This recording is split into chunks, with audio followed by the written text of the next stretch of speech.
कि hello guys, very good evening. जैसे कि यूज सेट 24 की आंसर की रिलीज हो चुकी है। उसमें मैं आपको इकोनॉमिक्स के कौन कौन से क्वेश्चन चैलेंज कर रहे हैं और सारे क्वेश्चन को हम ब्रीफली डिस्कशन करेंगे without consuming your time.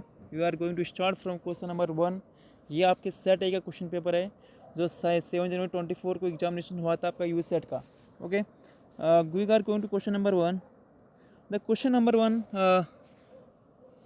the question number one say the one card is drawn from a pack of cards. Probability that is either an egg or a king or a jack or a card of heart.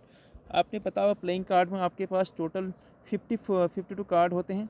Okay, उसमें आपके पास around एक का मतलब Jack एक का आपके पास 4 एक का होते हैं, A4 होते हैं। जैक मतलब जे मतलब आपका गुलाम भी 4 होते हैं और किंग भी 4 होते हैं। लेकिन और आपके पास कार्ड ऑफ हर्ट जो होते हैं वो होते हैं आपके पास 13। ओके, आपके पास 13 कार्ड ये होते हैं।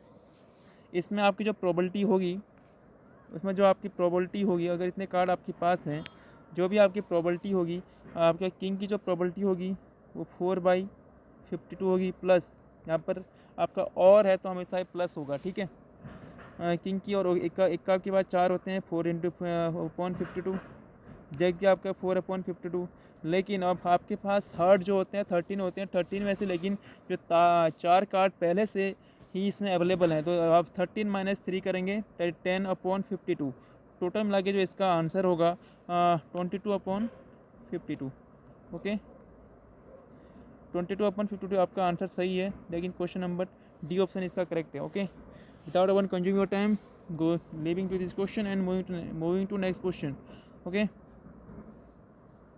इसका जो क्वेश्चन आंसर है डी। ओके,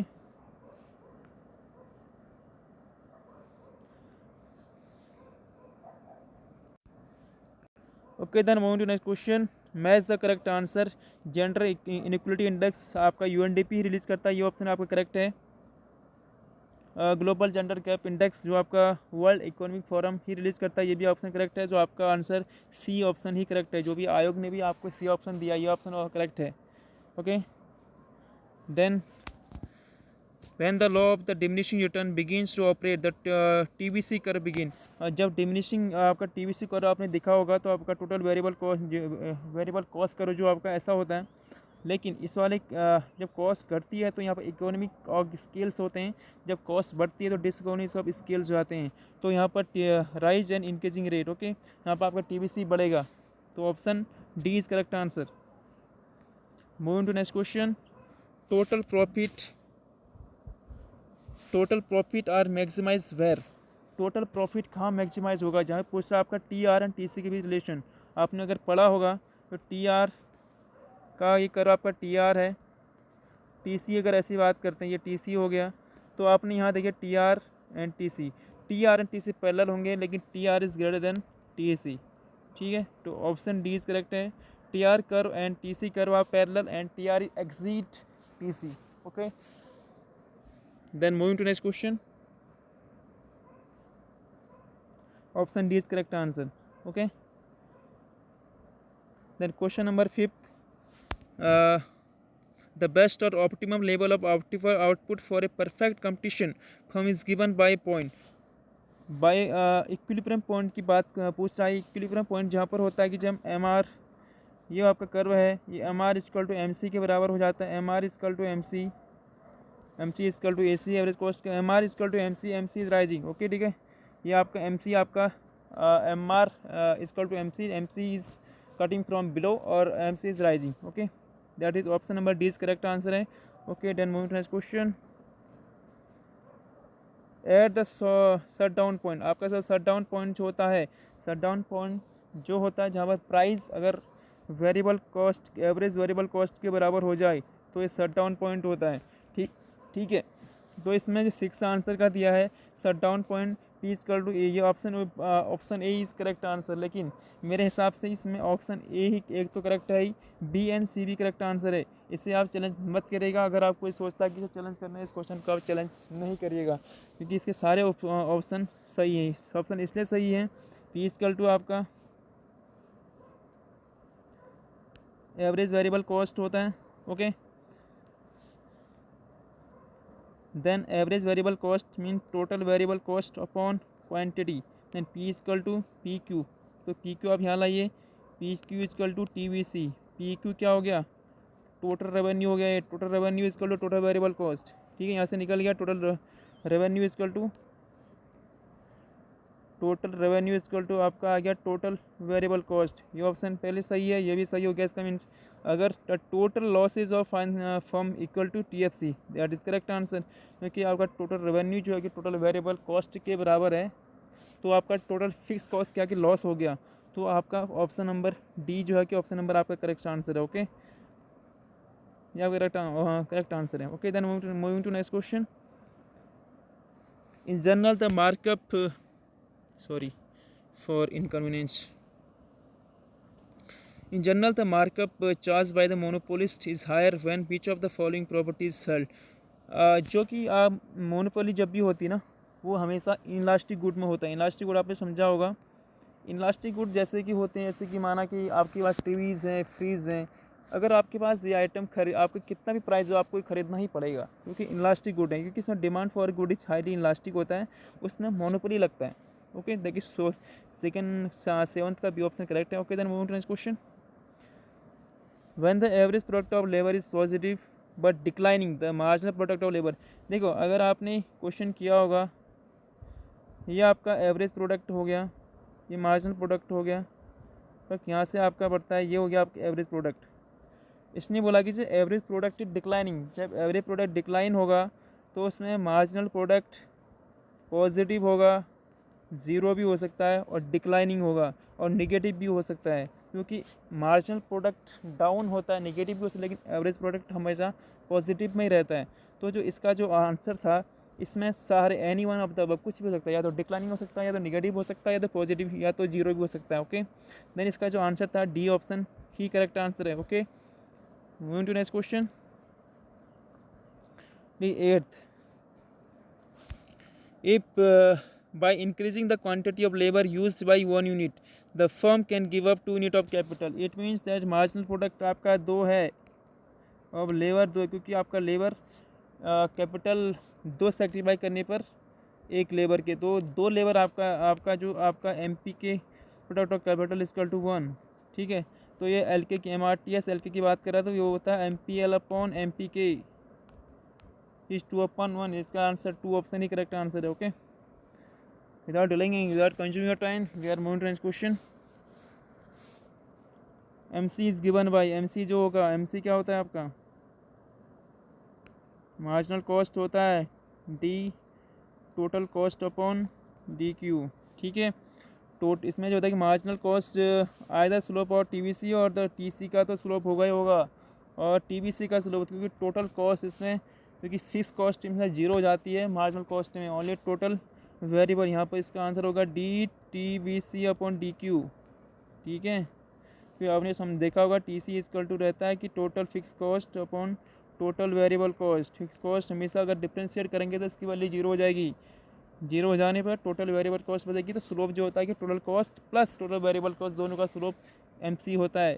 ओके, तो आप option D option correct answer है। Moving to next question. Probability that a boy and girl the boy and girl will pass an exam, कोई बॉय का एक बॉय है, उसको पास करने का एग्जामिनेशन माना P1 मान लिया, दैट इज़ 3/5, अगर गर्ल्स है उसका 2/5 है। Both them appear in the examination, then probability of then at least one of them pass, अगर एटलीस्ट की बात पूछ रहा है ये, तो आपसे समझ लीजिए, अगर आप एटलीस्ट की बात पूछ रहा है तो P बॉय इंटरसेक्शन गर्ल ये पूछ रहा है आपसे। अगर हम निकालें यहाँ पर PB यूनियन G निकालें तो ये हो जाएगा आपका 3/5 इंटू 2/5, दैट इज़ 6/25। ओके, 6/25, तो ये याद रखना आपको 6/25 हो गया यहाँ पे, ठीक है। तो हमने निकालना है कि क्या निकालना हमें आपको फॉर्मूला पता है कि PB union G equal to PA PB plus PG minus PB intersection G, ये हमें निकालना है। ओके, ये हमें फाइंड करना है। ठीक है, ये हमें पता है 6/25 इजकल टू 3/5 प्लस 2/5, इसका 1/5, ये आंसर 1 हो गया। तो ये ऑप्शन यहाँ पर आ गया। तो 1 माइनस 6/25 हमारा जो बचा हुआ 1 माइनस 6/25, ये 19/25। जो एक के पास होने की प्रोबेबिलिटी एटलीस्ट जो है आपका ऑप्शन 19/25, ये आपका करेक्ट आंसर है। Okay, moving to next question. इसमें दिया गया कि इसमें जो कि इसमें लेस प्रेसिस इंडेक्स जो होता है कि अपवर्ड वाइज होता है। ठीक है, अपवर्ड होता है, पासेस इंडेक्स डाउनवर्ड होता है। तो इसमें neither one neither two option सही है। Okay, without delaying consuming your time, moving to next question.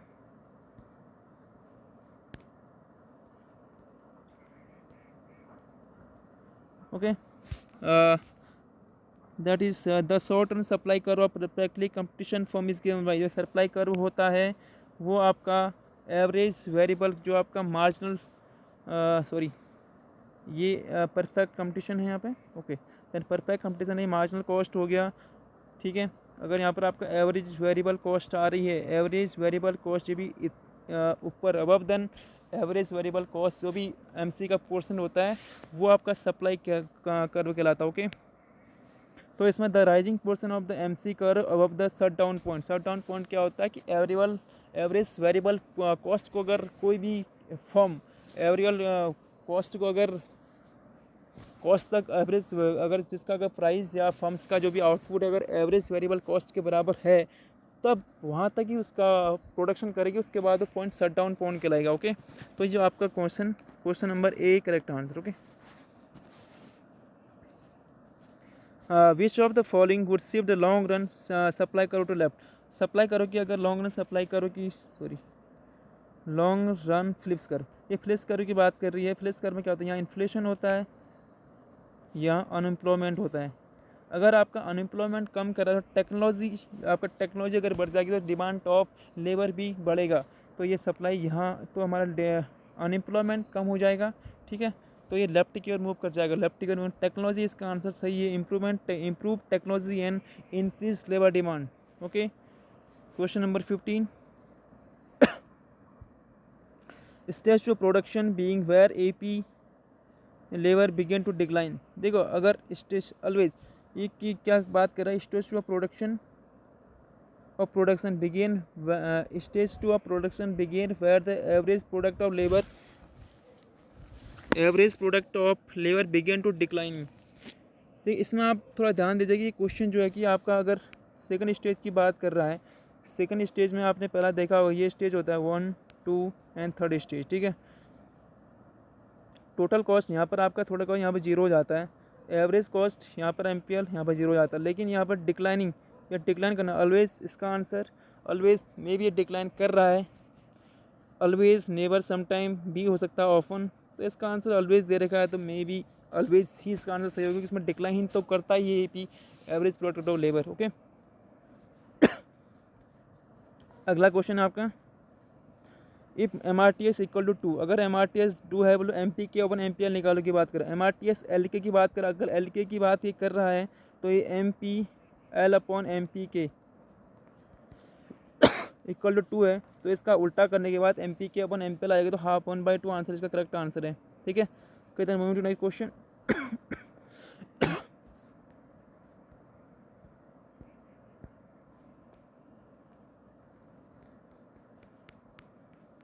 Okay, when A equal to 3/4 and B equal to 1/4 है तो A को जोड़ लो A प्लस B कर लो तो इसका आंसर 1 आ रहा है। तो 1 आने पर क्या होता है, कॉन्स्टेंट रिटर्न टू स्केल। तो इसका कॉन्स्टेंट रिटर्न टू स्केल होता है तो आपसे ऑप्शन पहला ऑप्शन ही करेक्ट आंसर है। Next question, during hyper inflation exploding inflation causes real money demand. अगर जैसे कि इन्फ्लेशन होगा तो आप समझते हो इन्फ्लेशन होने में क्या होता है, इन्फ्लेशन होने में प्राइस बढ़ जाते हैं, वैल्यू ऑफ मनी डाउन हो जाती है। ठीक है, तो आपका रियल मनी क्या होता है, रियल मनी क्या होता है आपका, रियल मनी M/P। ठीक है, आपका P बढ़ेगा तो क्या हो जाएगा, real value of the money घट जाएगी। Fall over the time and this additional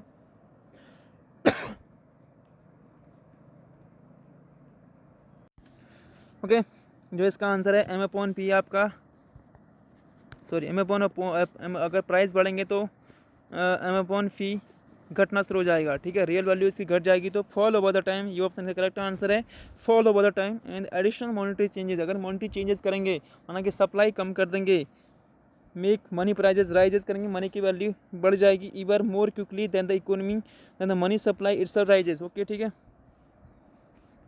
इसमें क्या करेगा कि fall over the time and this additional monetary changes make money prices rise even more quickly then the money supply itself rises. तो उसके बाद क्या हो जाएगी, मनी सप्लाई अपने आप ही बढ़ जाएगी। ये जो पोर्शन पहले सप्लाई मॉनिटरी पॉलिसी करेगी, इसमें डिक्रीज करेगी, इसकी वैल्यू बढ़ जाएगी, उसके बाद धीरे धीरे मनी सप्लाई बढ़ाना स्टार्ट कर जाएगी। Okay,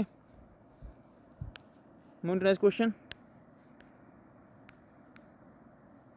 if P exit average variable cost, अगर पी एवरेज वेरिएबल कॉस्ट से प्राइस जो है कि एवरेज वेरिएबल कॉस्ट से ऊपर है, ठीक है, बट स्मॉलर देन एसी से कम है, लेकिन इसमें क्या करेगा, अगर एवरेज वेरिएबल कॉस्ट की कवर हो रही है तो कंटिन्यू फर्म क्या करेगी, अपना प्रोडक्शन कंटिन्यू करेगी, ठीक है, incurring the loss, but loss तो करेगी कि एवरेज कॉस्ट भी कवर नहीं कर पा रही है, तो इसमें incurring the loss but should continue to produce in short run में ही काम करेगी, लॉन्ग रन में ही काम नहीं करेगी, क्योंकि वेरिएबल कॉस्ट भी लॉन्ग रन में सिर्फ वेरिएबल कॉस्ट ही कवर हो रही है, ठीक है। टू नेक्स्ट क्वेश्चन, क्वेश्चन है आपका, when perfectly competition firm and industry are both in long run equilibrium, अगर आपका लॉन्ग रन इक्विलिब्रियम में है तो आप क्या करेंगे, यहाँ पे ये है आपका, ये short run average variable cost, ये लॉन्ग रन, तो ऐसे जो कंटिन्यू जो होते हैं आपके, इसमें सारे ऑप्शन सही हैं, क्योंकि इसमें P equal to M R equal to S M C equal to L M C, क्योंकि इसमें शॉर्ट रन भी दिया गया है, ये सारे इसमें ऑप्शन सही है, लॉन्ग रन एवरेज कॉस्ट ये भी सही है, ठीक है। तो ऑल ऑफ द ऑप्शन इसका करेक्ट आंसर है, इसमें आप इसको चैलेंज नहीं करें, क्योंकि आप समझेंगे कि इसका आंसर सी होगा, P equal to M R equal to lowest point of L A C होता है लॉन्ग रन में, लेकिन लॉन्ग रन जो बनता है आपका उसमें शॉर्ट रन भी पहले से इंक्लूड होता है, ठीक है। Next question, then what is an example of firm using signals from consumers for gauge their willingness to pay and thus price discrimination। देखिए करता है कि अगर फर्म, अगर किसी की फर्म से firm offering a discount for senior citizen and student, ये ऑप्शन इसने आयोग ने करेक्ट आंसर दिया हुआ है, क्योंकि मैंने what is an example form using signals, क्योंकि ऑफ़र करती है, डिस्काउंट ऑफ़र लगाती है किसी कंपनी में, डिस्काउंट ऑफ़र लगाने में क्या करता है कि डिस्काउंट करने पे कोई भी, माना कि कहीं पर अगर हम किसी मॉल में जाते हैं, अगर इसमें डिस्काउंट लगा दिया जाता है, डिस्काउंट लगाने के बाद हम वहाँ पे जाते हैं, क्योंकि हम बोलते हैं डिस्काउंट है तो हम ज़्यादा से ज़्यादा सामान ले लेते हैं, तो ये क्या होता है, कंज्यूमर से पैसा लेने का तरीका होता है किसी कंपनी का। किसी फर्म ऐसे क्या करते हैं, फर्म कोई भी मॉल है, ठीक है, तो उसमें उसे पता है कि डिस्काउंट से, क्योंकि हम जैसे ऑफर चलता है, कहीं भी माना कि अमेजन में ऑफर चलता है, फ्लिपकार्ट में ऑफर चलता है, तो हम उसमें ज़्यादा सामान करते हैं, लेकिन इसमें कुछ फ़ायदा होता नहीं है हमें, क्योंकि वो क्या करता है अपना उसका मार्केट प्राइस, उसको कॉस्ट मार्केट प्राइस का हावी कर देता है, उसमें डिस्काउंट देके जो पहले की कीमत में उससे भी ऊपर चला जाता है, उसमें उसको कंपनी को प्रॉफिट हो जाता है, ठीक है। तो ये firm offering a discount for senior citizen and student, तो ये ऑप्शन इसका करेक्ट आंसर है, इसमें और ऐसा कोई ऑप्शन है नहीं इसमें अलावा। Monopoly is a market structure characteristic by all of the following feature except, देखो फॉर्म का डी ऑप्शन इसका करेक्ट है, क्योंकि मोनोपोली जो होता है प्राइस मेकर होते हैं, नॉट प्राइस टेकर, ये परफेक्ट कंपटीशन का एक पॉइंट है, न कि मोनोपोली के प्राइस मेकर होते हैं, तो option D is correct answer. Okay, तो next question, which of the following is not a condition necessary for price discrimination, price discrimination की नेसेसरी कंडीशन कौन सी नहीं है, ठीक है। जो इसका आंसर दिया गया है कि firm has degree of market proud, अगर इसके पास मोनोपोली होगी तो वहाँ प्राइस डिस्क्रिमिनेशन होगा, ठीक है, तो ये ऑप्शन पहले से गलत हो गया, ठीक है। द ग्रुप ऑफ कंज्यूमर है डिफरेंट प्राइस, अगर डिफरेंट प्राइस इलास्टिसिटी होती है किसी अलग एक गुड की, अगर डिफरेंट प्राइस इलास्टिसिटी होती है डिफरेंट मार्केट में, तो ये ऑप्शन भी प्राइस डिस्क्रिमिनेशन का एग्जांपल होता है, ये ऑप्शन भी पहले से गलत है, ये प्राइस डिस्क्रिमिनेशन होता है, तो ये नॉट पूछ रहा था, ये ऑप्शन गलत है। ऑप्शन डी देखिए, the firm must supply good rather than service, firm अगर गुड सप्लाई कर रही है, अगर कोई सर्विस नहीं दे रही है, तो ये पहले से ये भी क्या है, प्राइस डिस्क्रिमिनेशन है, क्योंकि सर्विस नहीं दे रही है, ठीक है। तो ये ऑप्शन इसका करेक्ट आंसर है, the good can not be brought in one market and sold in another market, तो ये थोड़ा बहुत प्राइस डिस्क्रिमिनेशन तो इसमें भी है, ये क्वेश्चन थोड़ा बहुत है, इसमें कुछ क्वेश्चन में प्रॉब्लम है, इस हिसाब से मुझे लगता है। मे बी जिस आयोग ने इसका आंसर भी सी दे रखा है, तो सी ऑप्शन ही की ओर मैं भी थोड़ा बहुत टिल्ट होता हूँ, क्योंकि अराउंड 50-50 का चांस है इसको इस आंसर में। Okay, then moving to next question. A pure monopoly is unlikely to achieve allocative efficiency because, अगर प्योर मोनोपोली होता है तो क्या उसका इक्विलिब्रियम जो होता है कि एवरेज कॉस्ट पर नहीं होता कभी भी। Equilibrium output is not at the lowest point of average cost, ठीक है, ये ऑप्शन ही करेक्ट आंसर है इसका, डी ऑप्शन, क्योंकि वो एवरेज कॉस्ट से ऊपर करता है, क्योंकि उसका एवरेज रेवेन्यू एवरेज कॉस्ट से ज़्यादा होता है, क्योंकि A R is greater than A C होता है मोनोपोली में, ठीक है। तो ये ऑप्शन डी ऑप्शन ही करेक्ट आंसर है इसका। Moving to next question. If a monopolistic competition, seller can convince buyer that its product is of better quality and value than product sold by rival firm. देखो, अगर कोई monopoly कहता है कि मेरा प्रोडक्ट अच्छा है, तो उसमें डिमांड क्या होगी, बढ़ेगी उसमें।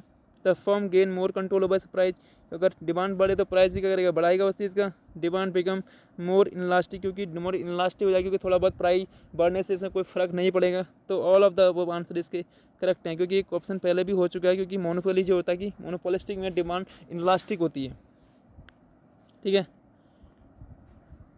Next question.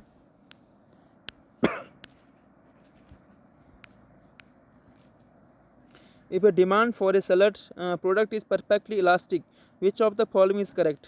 अगर परफेक्टली इलास्टिक है, there is no incentive to sell a price larger below the market price, इसमें कोई भी सेल का प्राइस फिक्स्ड होगा, सेलिंग प्राइस फिक्स्ड होगा, क्योंकि इसमें ये ऑप्शन, क्योंकि प्राइस बढ़ा भी नहीं सकता, घटा भी नहीं सकता। Okay, it will not sell any output at all if it tries to price its product above the market price, ये भी नहीं कर सकता, नॉट उसके ऊपर नहीं कर सकता।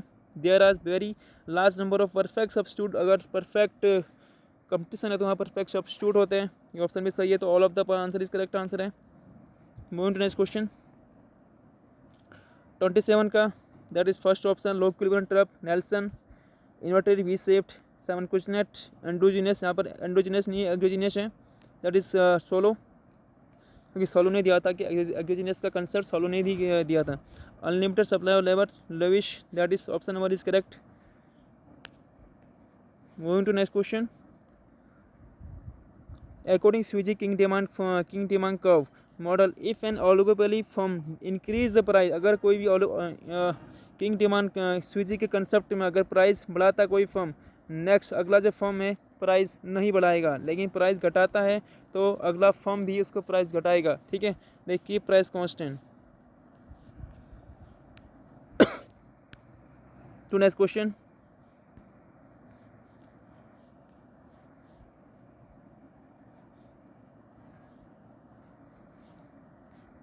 Perfect competition is characteristic by all of the following except, ठीक है, इसमें कंसिडरेबल एडवर्टीजमेंट बाय, इसमें परफेक्ट कंपटीशन में कोई एडवर्टाइज नहीं होता है, क्योंकि इसमें जो परफेक्ट कंपटीशन में सारे की जो प्राइस होती हैं मार्केट में सब कुछ सेम रहता है, इसमें कोई एडवर्टाइज नहीं करता है, ठीक है, option number is D correct answer है। Next question. Adam Smith and other classical economic criticize mercantilist for, इसमें जो मर्केंटलिस्ट क्रिटिसाइज करते हैं ये laissez faire policies and human research and national treasure, तो ऑप्शन नंबर 3 और 4 इज करेक्ट आंसर है इसका, ठीक है। If two countries engage in free, अगर दोनों कंट्री के बीच अगर फ्री ट्रेड होता है, फ्री ट्रेड होने में क्या होता है कि उनकी रिलेटिव प्राइस हो जाती हैं, मर्ज हो जाती हैं, ठीक है, इसका जो आंसर है रिलेटिव प्राइस तो मर्ज होंगे, लेकिन इसमें मार्जिनल रेट ऑफ ट्रांसफॉर्मेशन जो कर्व होता है आपका वो इसमें बराबर नहीं होगा, क्योंकि इसमें रिलेटिव प्राइस बराबर हो जाएंगे, लेकिन इसमें but not MRTS will become equal in both countries, ठीक है, तो ऑप्शन नंबर सी इसका करेक्ट आंसर है। अगला क्वेश्चन जो है इसमें, starting from a country situation we Heckscher Ohlin model, if country is relative labour abundant है देन वंस ट्रेड बिगिन, अगर ट्रेड करती है, अगर कोई लेबर अबंडेंट कंट्री है, अगर वो ट्रेड करती है तो उसमें क्या होगा, उस कंट्री का प्रोडक्शन बढ़ेगा, जो लेबर अबंडेंट कंट्री है तो उसमें प्रोडक्शन बढ़ेगा, तो उसमें लेबर भी डिमांड बढ़ेगी, लेबर डिमांड बढ़ने से वेज बढ़ेंगे, ठीक है, वेज बढ़ेंगे एंड रेंट कम हो जाएगी, क्योंकि रेंट इसलिए कम होगी क्योंकि कैपिटल कम यूज़ होगा, तो option number is correct answer, ठीक है। Moving to next question.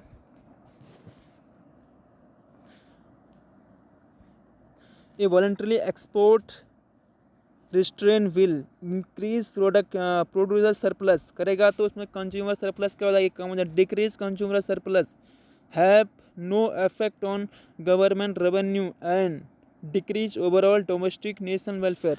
ठीक है, अगर देखो क्या होगा, ये ऑप्शन इसका डी ऑप्शन इसका करेक्ट दिया है आयोग ने। इसमें विल इंक्रीज प्रोड्यूसर सरप्लस अगर बढ़ेगा, ठीक है, डेफिनेटली डिक्रीज होगा कंज्यूमर सरप्लस। ठीक है, have no effect on government के रेवेन्यू में कोई फ़र्क नहीं पड़ेगा। ठीक है, क्योंकि एक से आया एक से गया, कोई फ़र्क नहीं पड़ा। And decrease overall domestic national welfare कम हो जाएगा, शायद इसलिए क्योंकि कंज्यूमर के पास कंज्यूमर सरप्लस कम हो रहा है, प्रोड्यूसर सरप्लस बढ़ रहा है, लेकिन इसमें नेशनल जो वेलफेयर होगा शायद कम हो जाएगा, क्योंकि एक के पास कंज्यूमर सरप्लस तो कम हो रहा है लेकिन प्रोड्यूसर सरप्लस बढ़ रहा है। इसमें वेलफेयर, कंज्यूमर का वेलफेयर डिक्लाइन हो रहा है, तो इसमें मोस्टली जो वेलफेयर डिक्रीज ही होगा। तो इसका आंसर डी ही मुझे भी सही लगता है कि इसका आंसर डी ही होगा। ठीक है, moving to next question. A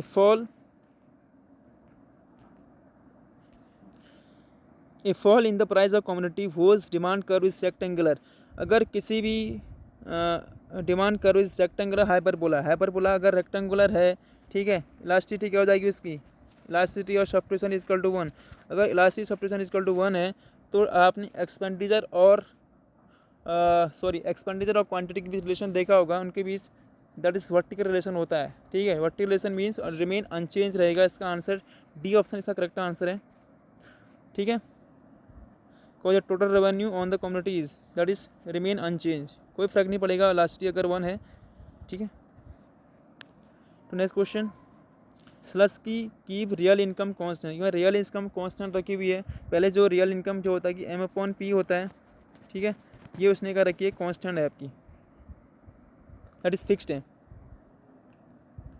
when the price of community fall, अगर किसी प्राइस माना कि एक्स की प्राइस डिक्रीज हो जाते हैं, क्या करेंगे उसकी, हम उसकी क्वांटिटी हमारी रियल इनकम बढ़ जाएगी, क्योंकि इसके प्राइस कम हो जाने से, प्राइस कम होंगी तो रियल इनकम हमारी बढ़ जाएगी, ओवरऑल इंक्रीज हो जाएगी। लेकिन इसने क्या बोला कि हमें रियल इनकम हमेशा इसकी रियल इनकम कांस्टेंट रखनी है। तो रियल इनकम अगर कांस्टेंट रखनी है तो इसमें मनी इनकम कम करनी पड़ेगी। मनी इनकम कम करेंगे तो हम पहले वाले इसमें बास्केट में आ जाएंगे, तो पहले वाले हमारी इनकम हमारी कम हो जाएगी, तो हम पहले वाले जो हमने बास्केट ऑफ कमोडिटी कर दी है उसी वाले में फॉलो जाएंगे। तो इसमें allowing the consumer to purchase the same basket, हमें वही बास्केट मिलेगी क्योंकि हमने रियल इनकम कांस्टेंट रखी है यहाँ पे। ठीक है, moving to next question.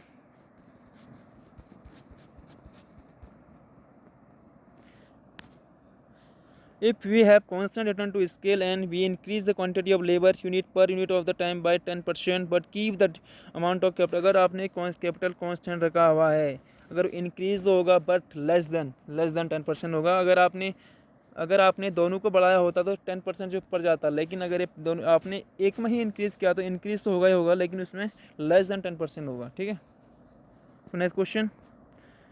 If factor prices and factor quantities move in the same direction, that is factor prices मतलब क्या हो गई आपकी वेज, प्राइजेस होंगे वेज, अगर वेज भी बढ़ने लग जाएंगे एंड फैक्टर क्वांटिटी मतलब डिमांड ऑफ लेबर ही बढ़ने लग जाएंगी, क्या हो जाएगा इसमें, कॉस्ट, इंडस्ट्री की कॉस्ट क्या होगी, बढ़ जाएगी, इंक्रीजिंग कॉस्ट इंडस्ट्री। ये ऑप्शन करेक्ट है, आयोग ने भी ये ऑप्शन करेक्ट दिया हुआ है। Next question. If the demand curve for a monopolistic community are identical in two separate market, then by practicing third degree price discrimination the monopolistic cannot increase। ठीक है, इसमें इंक्रीज नहीं कर सकते, टोटल रेवेन्यू आप इंक्रीज नहीं कर पाएंगे अगर to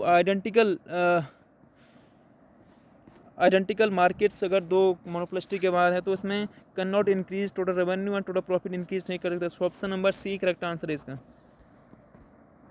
consider the following, India is the largest producer of the fruit. ठीक है, तो ये ऑप्शन करेक्ट है। India's rank is medium, India की एशिया रैंकिंग जो है 0.633 है, वो मीडियम रेंज में ही आती है, तो ये ऑप्शन भी करेक्ट है, ये ऑप्शन करेक्ट है, only A and B correct answer है इसके। ठीक है, नेक्स्ट क्वेश्चन।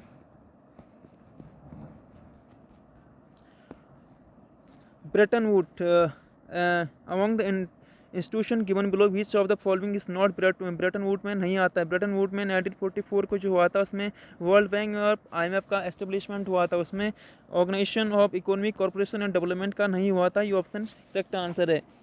ठीक है, moving to next question. Which of the following with ये कि आपका जो क्वेश्चन है इसको आपको चैलेंज करना है, ठीक है। जो एक आयोग ने इसके हिसाब से आंसर दिया हुआ है वो आपको दिया हुआ है ओनली सी दिया हुआ है, ठीक है। ये सी दिया हुआ सी, इसमें जो आपका ऑप्शन है गिनी कोफिशिएंट जो होता है, गिनी कोफिशिएंट ग्राफिक रिप्रेजेंटेशन होता है डिस्ट्रीब्यूशन ऑफ इनकम और वेल्थ, इनकम और वेल्थ का डिस्ट्रीब्यूशन करता है। यहाँ पे आपने देखा होगा ये होता है इस टाइप का। ये जो आपका इनकम इनइक्वलिटी की बात आती है तो ये ऑप्शन करेक्ट है। हायर द वैल्यू, अगर गिनी कोफिशिएंट की वैल्यू अगर एक होगी तो इसमें इनइक्वलिटीज़ ज़्यादा होंगे, ठीक है।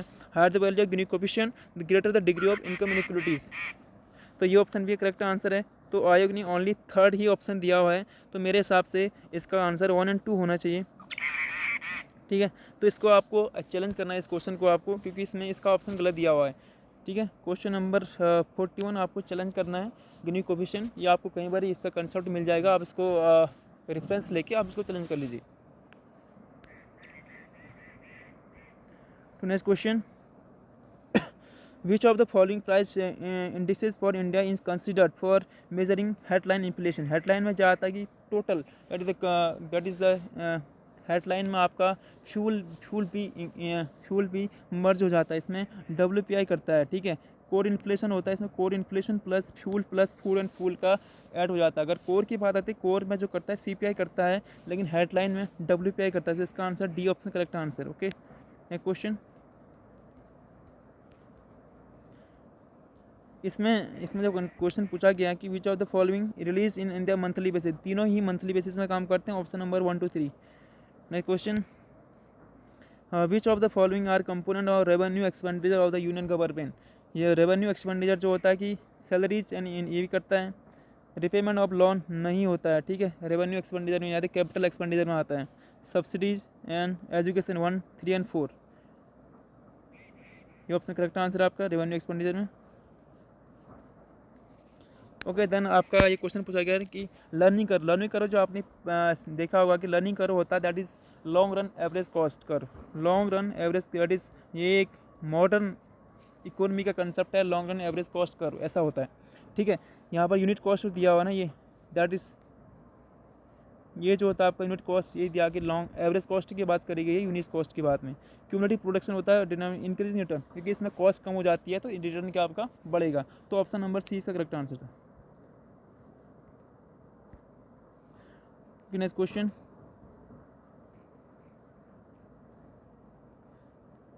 Income generated from tourism can be place in fish category. अगर इनकम आ रही है आपके पास, ठीक है, इनकम टूरिस्ट से आपको मिल रही है, तो आपको इंडिया गवर्नमेंट को पैसे आएगा, इनपुट अंदर की ओर आएगा, नहीं तो बाहर की ओर नहीं जाएगा, इम्पोर्ट नहीं होगा आएगा, ठीक है। दैट इज़ ए विजिबल, एक इनविजिबल चीज़ होती है। टूरिज्म जो आता है इनविजिबल एक्सपोर्ट में आएगा, ठीक है। ये कंसेप्ट दिया गया यहाँ पे, विजिबल चीज़ें जैसे गुड्स का हम अगर लेन देन करते हैं, माना कि इंपोर्ट ऑफ गुड्स करते हैं, दैट इज़ विजिबल में आता है, ठीक है। ये ऑप्शन वैसे गलत होगी। तो इनविजिबल इंपोर्ट नहीं, इंपोर्ट में हमारे देश में बाहर को हमें पैसा देना पड़ेगा, लेकिन एक्सपोर्ट में हमारे पास पैसा आ रहा है, तो ये भी ऑप्शन नंबर डी इसका बी करेक्ट आंसर है। Next question, which five year plan has objective और rapid industrialization. Second five year plan इसका ऑप्शन सही है, क्योंकि सेकंड फाइबर प्लान में आपका इंडस्ट्रियलाइजेशन की बात करी गई थी, ठीक है। Which one of the following is known to have mooted the idea of the food coupons की बात करी थी कौशिक बसु ने, ठीक है। ये ऑप्शन नंबर डी से करेक्ट आंसर है, और ने भी इसका डी ऑप्शन दिया हुआ। टैक्सेस, इससे बात करते हैं कि balance budget multiplier. Balance budget multiplier में जो होता है कि आपका balance budget multiplier government multiplier plus tax multiplier दोनों ऐड हो जाते हैं। ये एक होता है 1/1 माइनस वी माइनस ये plus minus V upon 1 minus V, तो 1 माइनस वी, तो इसका आंसर 1 हो जाता है। लेकिन यहाँ पर क्या बोला गया इसने जो आंसर आयोग ने, विथ सम टैक्सेस ऑलवेज, ये लमसम टैक्सेस जो टी इक्वल टू आपका TA के बराबर हो जाता है, लमसम नॉट प्रोपोर्शनल टैक्सेस। अगर टी इक्वल टू TA की बात हो जाता है तब इसकी वैल्यू बनाती है, ठीक है। अगर लमसम टैक्स अगर इसमें ऐड प्रोपोर्शनल टैक्स अगर इसमें ऐड हो जाता है तब इसकी वैल्यू 1 नहीं आती। Moving next question,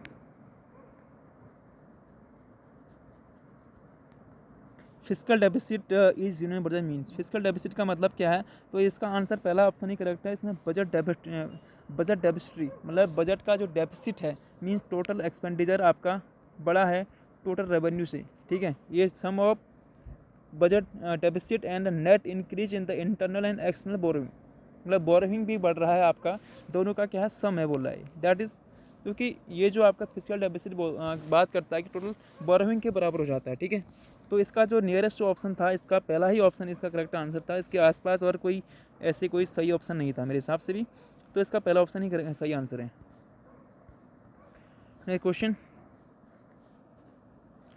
if RBI adopt an exponential open market operation policy, this means it that will, अगर ये RBI अगर एक्सपेंसरी पॉलिसी अडॉप्ट करती है तो इससे क्या होगा पूछ रहा है ये। अगर एक्सपेंसरी मॉनेटरी पॉलिसी करते हैं तो इसमें मनी सप्लाई क्या हो जाएगी, बढ़ जाएगी, ठीक है, मार्केट में मनी सप्लाई इंक्रीज हो जाएगी। बाय सिक्योरिटी, इसमें देखिए कि openly announce to the market that it will intend to expand credit, ये कोई ऐसा कुछ कंसेप्ट होता नहीं है। Sell securities in the open market, ठीक है, अगर ओपन की बात कर रही है, सेल सिक्योरिटीज़ सेल करेगी तो पैसा सेल करने के बाद क्या होगी, पैसे की मनी सप्लाई कम हो जाएगी, ये गलत हो गया, मनी सप्लाई बढ़ानी है हमें। ऑफर कमर्शियल बैंक मोर क्रेडिट ओपन, देख कमर्शियल बैंक क्या करेगी, मतलब कमर्शियल बैंक से लोन देने की बात कर रही, मनी सप्लाई बढ़ाने की बात कर रही, तो ये ऑप्शन सही है, ठीक है। Bye security from non government holder, तो अगर बाई कर रही है नॉन गवर्नमेंट अगर मार्केट में, तो मनी सप्लाई बढ़ाना है, तो ये है ना ऑप्शन सही है, ऑप्शन सी ही करेक्ट आंसर है। Bye security from non government holder, अगर उसको हम माने कि NBFC को नॉन गवर्नमेंट होल्डर को हम कर रहे हैं, तो उससे मनी सप्लाई मार्केट में मतलब इनडायरेक्टली बढ़ सकती है, डायरेक्टली उससे नहीं बढ़ेगी, तो ऑप्शन नंबर सी ही इसका करेक्ट आंसर है। नेक्स्ट क्वेश्चन 52 का जो आंसर है आपका, इसमें Tarun Ramadorai panel setup by the RBI की बात करी गई थी, उसमें सिर्फ house hold finance of India के टारगेट लिया गया था, ठीक है, option number A is correct answer, ठीक है। अब ईज ऑफ डूइंग बिजनेस कौन करता है, ease of doing business is release by World Bank, ठीक है, तो option number D is correct answer,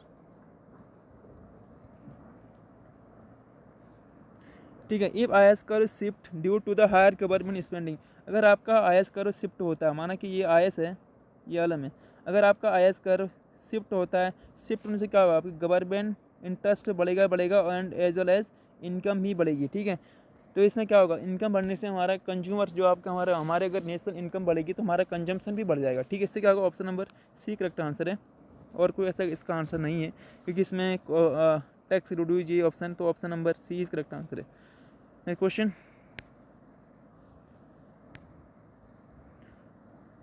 the consumer price indexes fail to take which of the following factor into account, CPI कौन कौन चीज़ें नहीं लेती बोल रहा है, इसमें लार्ज एनर्जी प्राइजेज भी इसमें इंक्लूड होते हैं, ठीक है।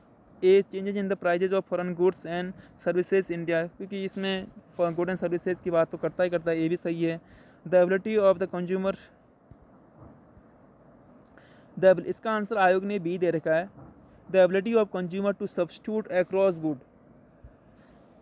तो ए और आंसर सी इसके आंसर मोस्टली लगभग सही हैं, क्योंकि energy and good and services इसमें इंक्लूड होते हैं, तो मोस्टली जो इसका आंसर है सी बी की हुई और जाता है टिल्ट होता है इसका answer, the ability of consumer to substitute across good, मुझे भी इसमें ज़्यादा बहुत क्वेश्चन में थोड़ा बहुत प्रॉब्लम लगी CPI के इस वाले में, शायद इसका आंसर बी दिया आयोग ने, मे भी आंसर बी ही होगा, क्योंकि इसमें A and C सही ऑप्शन है। Next question, which of the following action will always lead to an increase in the investment level in the country, अगर आप इन्वेस्टमेंट लेवल बनाना चाहते हैं कि will lead to increase investment level in the country, ठीक है, तो RBI buy more bonds through open market, अगर बाई कर रही है तो मनी सप्लाई बढ़ेगी, तो क्या इन्वेस्टमेंट बढ़ेगा, ठीक है, तो ऑप्शन नंबर ए इसका आंसर करेक्ट था, और ऐसा कुछ था नहीं, डिपेंड्स एक्चुअली कुछ नहीं था ऐसे, और कुछ ऐसा आंसर था नहीं, ओनली ए ऑप्शन ही, क्योंकि मनी सप्लाई बढ़ेगी तो इन्वेस्टमेंट बढ़ेगा मार्केट में। Next question, which of the following combination of monetary and fiscal policy to sure to raise interest rate, ठीक है, अगर आप मनी सप्लाई क्या करोगे, इंटरेस्ट रेट बढ़ाने की बात कर रही है, ये LM करो है, ठीक है, ये IS हो गया, ये आपका LM हो गया, ठीक है। अगर आपका इसमें डिक्रीज टैक्स होंगे, टैक्स कम होगा, तो आपका IS करो शिफ्ट होगा, IS करो शिफ्ट होगा राइट वर्ड की ओर, उसमें क्या होगा, आपका इंटरेस्ट रेट ही बढ़ेगा, यही बढ़ेगा, ठीक है। अगर आपने उसी टाइम पर अगर मनी सप्लाई कम कर दी, मनी सप्लाई कम करने से क्या होगा, आपका LM करो लेफ्ट वर्ड शिफ्ट होने से इसका इंटरेस्ट रेट भी बढ़ जाएगा। इसमें option number D correct answer है। डिक्रीज अगर मनी सप्लाई हो जाएगी, अगर इंक्रीज़ होगा तो आप में इंटरेस्ट रेट कम हो जाएगा, क्योंकि देखो मनी सप्लाई बढ़ेगी मार्केट में तो डेफिनेटली इंटरेस्ट रेट कम है, क्योंकि इंटरेस्ट रेट कम है तभी लोग वहाँ से बैंक से लोन ले पा रहे होते हैं। ठीक है, तो इसका option number D option correct है। Move to next question, the real opportunity cost of holding money. इसका आंसर नॉमिनल इंटरेस्ट रेट होता है। अगर आपने इस कंसेप्ट पढ़ा होगा, इसमें टॉबिन्स का कोई बॉम्बल कंसेप्ट पढ़ा होगा, तो इसमें आई जो होता है कि that is R plus pi, that is inflation. Real interest rate plus inflation, that is nominal interest rate. तो इसका आंसर बी करेक्ट आंसर है। Next question, when the government increases G. अगर गवर्नमेंट स्पेंडिंग बढ़ जाती है तो क्या होता है बोल रहा हो, तो Y increases, I increases the equilibrium amount of money demand. और इसका जो दिया गया है तो इसमें क्या होगा आपका, आई एस का शिफ्ट होगा, शिफ्ट करने से इंटरेस्ट रेट भी बढ़ेगा, इनकम भी बढ़ेगा। ठीक है, डेफिनेटली ये आगे Y increases and I increase होगा। तो इसमें देखो वाई इंक्रीज आई इंक्रीज, ये ऑप्शन सही हो सकता है, ये ऑप्शन गलत हो गया, ये ऑप्शन गलत हो गया, तो option number A and D. ठीक है, लेकिन बाद में इसमें कुछ ना कुछ फर्क पड़ेगा। Y increases I increases the equilibrium amount of money demanded unchange, क्योंकि इसमें कुछ ना कुछ फर्क पड़ता है। इसमें आई एस और एल एम का कंसेप्ट है, गवर्नमेंट स्पेंडिंग बढ़ती है, तो इसका आंसर डी में आप पहुंच जाओगे लास्ट में। इसका आंसर डी ही करेक्ट आंसर है। इसमें ज़्यादा एक्सप्लेनेशन चाहिए रहेगा, वो मैं आपको ब्रीफली डिस्कस कर दूँगा। ठीक है, next question, according to Taylor's rule, इसका आंसर 60 का सी है, नोट कर लीजिए।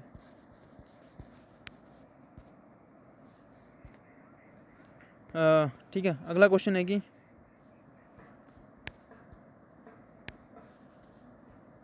Consider two economies then there are identical with the exception that one has high marginal propensity to consume and one has low. ठीक है, if money supply is increased by same amount in each country the high margin, अगर money supply सेज कम कर दी गई तो MPC the high MPC economy will experience large increase in output and, तो इसका आंसर ए ही करेक्ट आंसर है। अगर थोड़ा इसमें ध्यान दोगे तो इसमें large increase in output and smaller decrease in interest rate.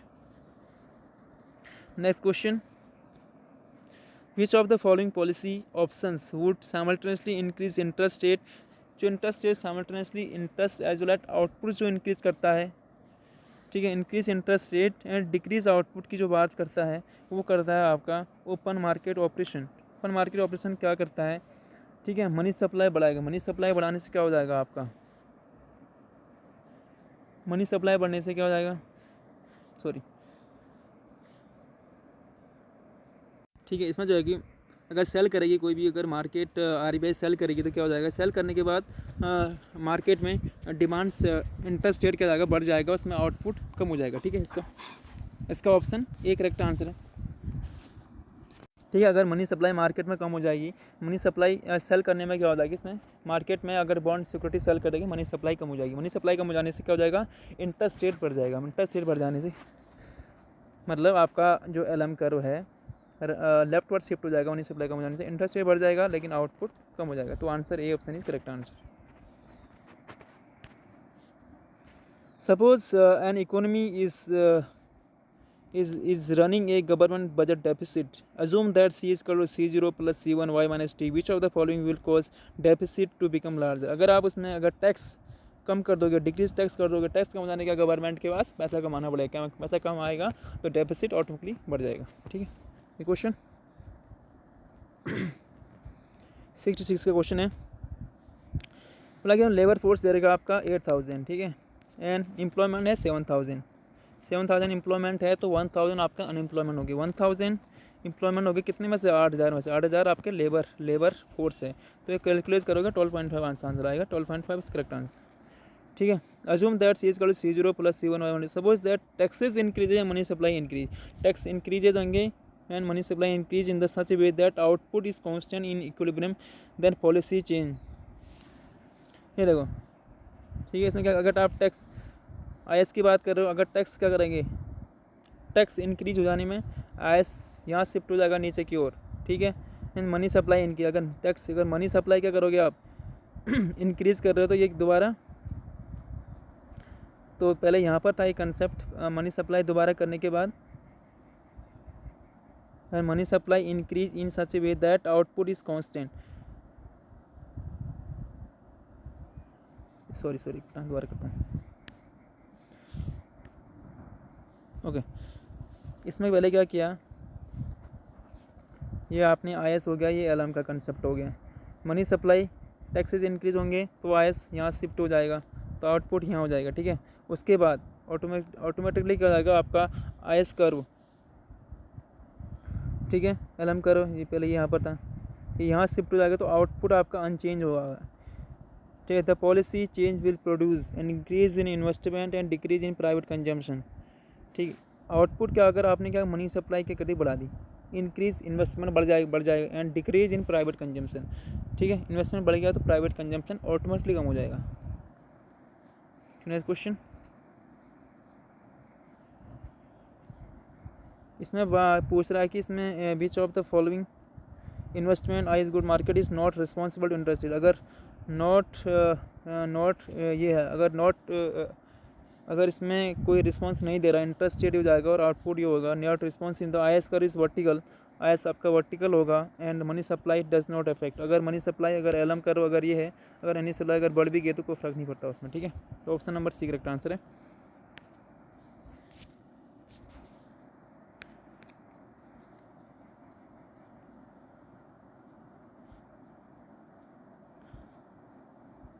ठीक है, option number C correct answer है इसका।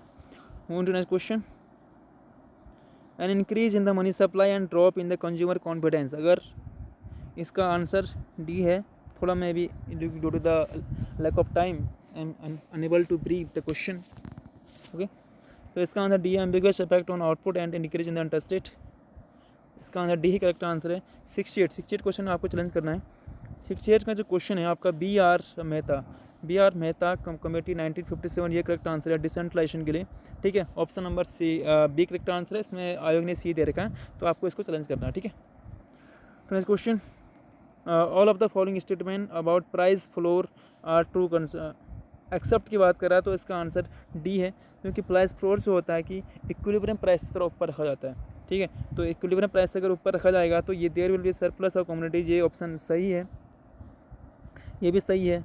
ये price is floor is set below the equilibrium price, ठीक है, इक्विलिब्रियम प्राइस से नीचे रहते, intervention will have no effect on market, कोई फर्क नहीं पड़ेगा उसमें, तो ऑप्शन नंबर D इसका सही आंसर है, ठीक है। The price floor is set below the equilibrium price, the price must be reduced, ठीक है। Next question,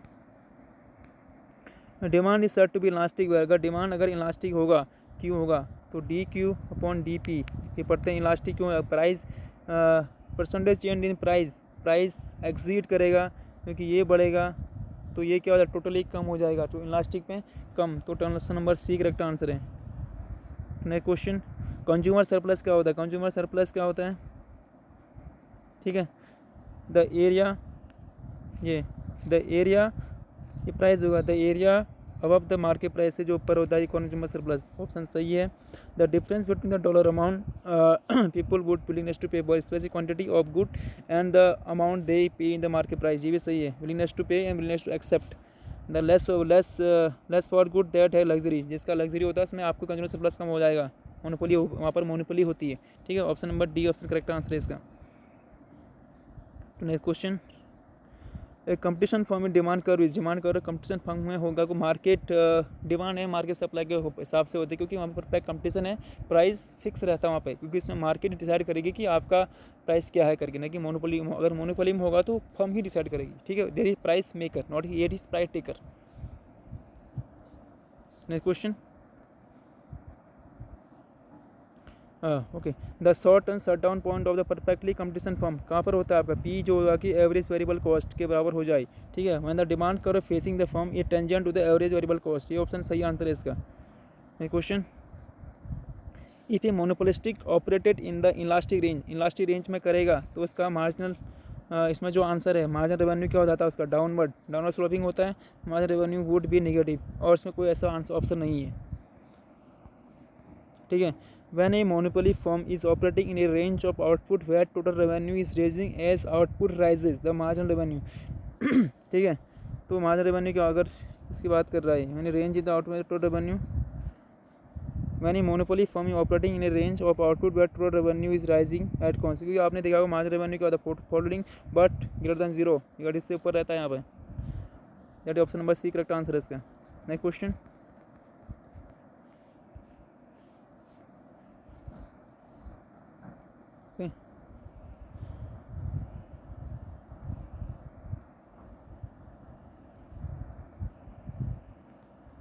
okay, the difference between a monopoly firm and a perpetual competition firm including all of the following except, कौन सा नहीं होता उसमें पूछ रहा है, ठीक है। if demand curve of the monopoly is downward sloping होता है, डिमांड कर्व उसका डाउनवर्ड होता है, ठीक है। डिमांड मतलब ए आर कर्व से निगेटिव रहता है, एम आर ई होता है, उससे भी नीचे एम आर रहता है, ठीक है। नहीं, परफेक्ट कंपटीशन का हॉरिजॉन्टल होता है, ठीक है, याद रखना। Margin revenue is less than margin revenue, ये होता है margin revenue A R M R A R से छोटा होता है, ठीक है। Margin revenue is less than price of the monopoly and equal to price of the perfect, क्योंकि इसमें M R equal to A R रहता है, ठीक है। Marginal cost is upward sloping for a monopoly firm and horizontal for a participant, ठीक है। ये in a short run the monopoly with P equal to M B Y the perfectly company P equal to M C के बराबर, ये option में A B and D का option सही है, सी ऑप्शन सही नहीं है, क्यों। The marginal cost is upward sloping for a monopoly firm and horizontal for a perfect competition, क्योंकि ठीक है, माना कि ये पी इक्वल टू एम सी होता है ना, कॉस्ट इज अपवर्ड स्लोपिंग, तो मार्जिनल कॉस्ट कट कर दिया, ठीक है। तो ये ऑप्शन इसका करेक्ट आंसर है, क्योंकि इसमें P equal to M C के बराबर हो जाता है, तो ये ऑप्शन में थोड़ा बहुत डाउट है, तो option number C correct answer है। नेक्स्ट क्वेश्चन, प्राइस डिस्क्रिमिनेशन क्या होता है, इसमें all of the above answer इसके सही है, ठीक है, इसको आप पढ़ लीजिएगा, all of the above answer is correct answer, ठीक है। If in the specific factor model ये 5% increase the price of food, अगर 5% इंक्रीज होगा डेफिनेटली क्या हो जाएगा, तो उसकी demand increase in the price of food accompanied by 0 in specific factor model 5% increase the price of food accompanied by 0% increase in the price of cloth की price में कोई परसेंट इंक्रीमेंट नहीं होता है, will cause wages to increase by, क्योंकि इसमें inflation हो गया है, ठीक है। इन्फ्लेशन हो जाने के अगर प्राइस उसकी 5% बढ़ गई है, मार्केट में 5% उसकी प्राइस बढ़ गई है, तो सप्लाई आउटपुट क्या होगा, बढ़ेगा, आउटपुट बढ़ने से क्या हो जाएगा, लेबर की डिमांड बढ़ेगी, लेबर की डिमांड बढ़ने से आपका वेज बढ़ेगा, वेज बढ़ने से इंक्रीज बाई लेस देन 5%, ठीक है, बढ़ेगा, ठीक है, लेस देन 5%। डिक्रीज अगर इसमें द कॉस्टफुल वेजेज जो इनके प्रोडक्शन ऑफ क्लोथ का प्रोडक्शन की क्लोथ बढ़ने से डिक्रीज हो जाएगी, लेकिन एंड प्रोडक्शन ऑफ फूड में इंक्रीज होगी, क्योंकि इसमें प्राइस बढ़ गए हैं, तो प्रोडक्शन ऑफ फूड इंक्रीज हो जाएगा, लेकिन प्रोडक्शन ऑफ क्लोथ डिक्रीज होगी क्योंकि उसके प्राइस कांस्टेंट है, ठीक है। नेक्स्ट क्वेश्चन,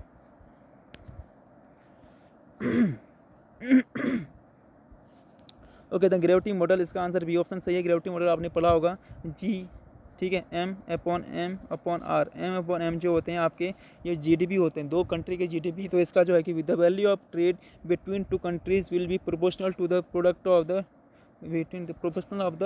प्रोडक्ट ट्रेड जो होता है कि जीडीपी के दो कंट्री का जो जीडीपी दोनों के मल्टीप्लाई होता है, ठीक है। Option number B correct answer है इसका, ठीक है। तो इसका जो आयोग ने जो आंसर दिया है दैट इज सी दिया हुआ है। अपने समझते हैं कि X minus mu upon standard deviation equal to आपका जो स्कोर होता है 2.8, ठीक है। तो इसके हिसाब से आप समझ लीजिएगा यहाँ पर 2.8, क्योंकि अब एक्स माइनस म्यू जो दिया गया है वो इसके 2.8, इसका तो डी आंसर ही करेक्ट आंसर है इसका। नेक्स्ट क्वेश्चन, सैम्पलिंग एरर अकर, सैम्पलिंग एरर सब लार्ज स्मॉल सैम्पल होगा तो सैम्पलिंग एरर कभी होगा ही नहीं, ठीक है, ये ऑप्शन करेक्ट गलत है। One interviewer make a mistake resulting in बाइस, when interviewer use judgment instead of random sampling picking the sample because a sample statistically is used to estimate a population parameter, ठीक है। एक sample population के लिए अगर sample लोगे तो उसमें क्या होगी, सैम्पल एरर, क्योंकि पॉपुलेशन का मेजरमेंट करने के लिए आपको सर्वे करना पड़ेगा, ठीक है। इसमें सैम्पल की जरूरत नहीं पड़ेगी, इसमें आपको फिजिकल जाके काउंटिंग करनी पड़ेगी कितने पॉपुलेशन है इस कंट्री की। Option number D is correct answer है इसका, ये सैम्पल एरर है। नेक्स्ट क्वेश्चन,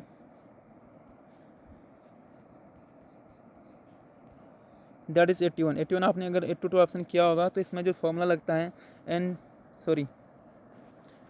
NCR P की पावर R Q की बायन्यूमल एक्सपोनेंशियल, इसका फॉर्मूला लगता है, जो इसका आंसर डी आ रहा है वो ऑप्शन ही करेक्ट आंसर, क्योंकि भी इसमें टाइम की कमी होने के कारण मैं इसको एक्सप्लेन नहीं कर पाऊँगा। नेक्स्ट क्वेश्चन 81 इसमें जो दिया गया सेम बाइनॉमियल एक्सपेंशन है। इसमें जो मीन की बात करें, मीन जो होता है आपका बाइनॉमियल एक्सपेंशन में m=np के बराबर होता है। n आपका 15 है क्योंकि NCR 15 इंटीग्रल p की पावर r दैट इज 2.8 0.28 को मल्टीप्लाई करोगे तो इसका आंसर 4.2 आएगा। That is correct answer, that is C. Next question का भी आंसर दिया गया है, question number A, that is correct answer. ठीक है, which of the following statement about the chi square distribution की बात। काई स्क्वायर डिस्ट्रीब्यूशन में जो होता है कि डिग्री ऑफ फ्रीडम होता है कि रो -1 अपॉन इंटू कॉलम -1। ठीक है, इसमें just like a T distribution the degree of freedom of chi square depend upon the sample size में नहीं होता है। ठीक है, ये ऑप्शन ही सही आंसर है क्योंकि इसका रो -1 अपॉन कॉलम -1 में डिपेंड करता है। इसका पहला ऑप्शन कही है, दैट इज करेक्ट आंसर। 87 का जो है कि सी आंसर करेक्ट है। ठीक है, इसमें जो आपका क्वेश्चन होता है Z minus plus -1 upon standard deviation upon N का square upon plus standard deviation upon S का whole square upon N. Next question. ठीक है, इसमें देखो कि पावर और टेस्ट, पावर और स्टैटिकल टेस्ट क्या होता है कि पावर और स्टैटिकल टेस्ट होता है कि 1 माइनस टाइप 2 एरर। ठीक है, टाइप 2 अगर टाइप 2 एरर को आप बढ़ाओगे तो ये क्या हो जाएगा, पहले से पावर टेस्ट कम हो जाएगा। तो इसका आंसर सी है। ठीक है, इसका आंसर डी है, इसका आप चेक कर लीजिएगा।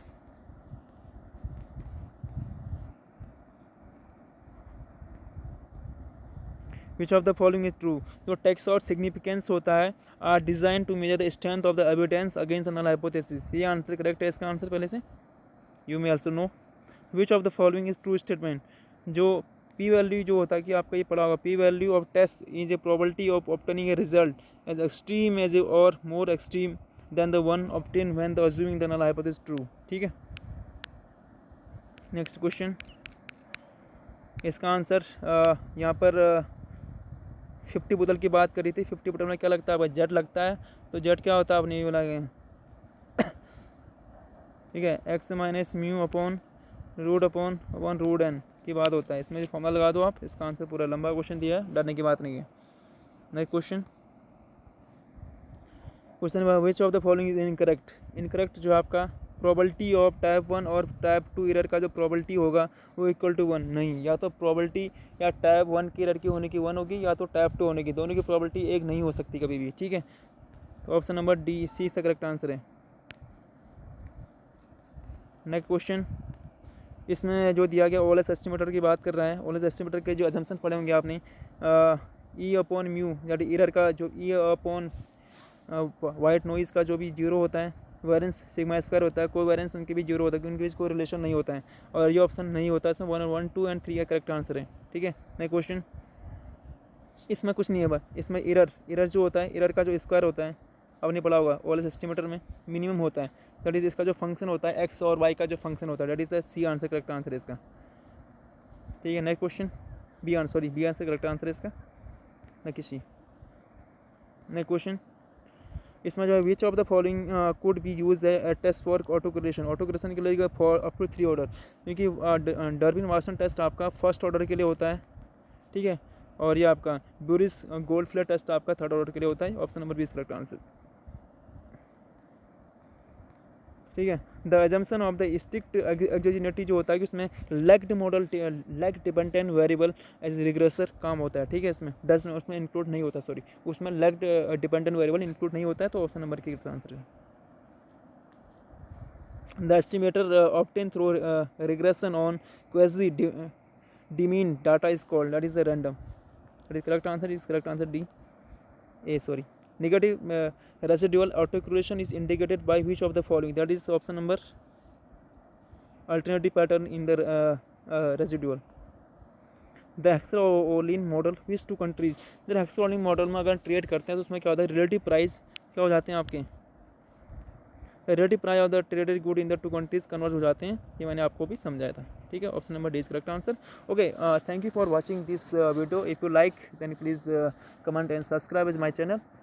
इसमें आपके मोस्टली आपके 2 क्वेश्चन आपको चैलेंज करने हैं, जो ऑटोमेटिकली आपके उसके आंसर के हिसाब से आंसर के चेंज होगा उसके, ठीक है। और इसमें अराउंड 1 या 2 क्वेश्चन मेरे हिसाब से लगेगी, 1 क्वेश्चन या 2 क्वेश्चन इसमें कुछ गलत क्वेश्चन दिए गए हैं, ठीक है। उसमें हम कुछ नहीं कर सकते, लेकिन जो आंसर आपका गलत दिया हुआ है उसको आप चैलेंज करिए, डेफिनेटली उसको आप चैलेंज करना, ठीक है। Okay, thank you for watching this video.